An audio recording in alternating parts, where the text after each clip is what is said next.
Ngayong araw inaasahang sasalang si OVP Chief of Staff Attorney Zulaika Lopez sa impeachment trial ni Vice President Sara Duterte. Sa susunod na linggo naman pinatatawag si NBI Director Melvin Matibag. Kagabi, sinita ang NBI dahil sa mga pagkukulang umano nito sa investigasyon kaugnay sa pagbabanta ng bise laban sa Pangulo at sa ilan niyang kamag-anak. May unang balita si Mark Salazar. Ginabi ang Day 4 ng impeachment trial sa pagsalang ng ikalawang testigo ng prosekusyon na si Attorney Jeremy Lotoc ng NBI.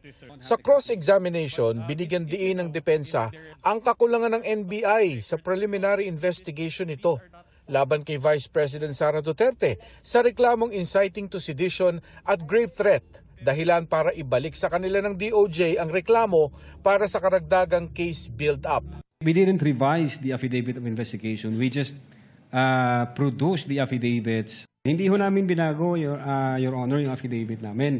Nag-require ho ang Department of Justice, kulang kayo ng affidavit. Nasita rin ni Senator Judge Erwin Tulfo ang NBI sa kanyang manifestation na ang pagkukulang ng NBI ang dahilan kaya natagalan ang pag-usad ng kaso laban sa Vice Presidente.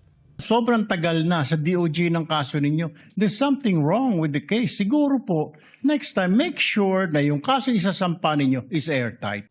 Hinighlight din ng depensa ang mga discrepancy sa investigation data form gaya ng received dates at docket numbers. Mga pagkakamaling ayon sa testigong si Attorney Lotoc, DOJ lamang ang makakasagot. The SAMSES Department of Justice, correct? It's a very basic question. Again, I don't know, Your Honor.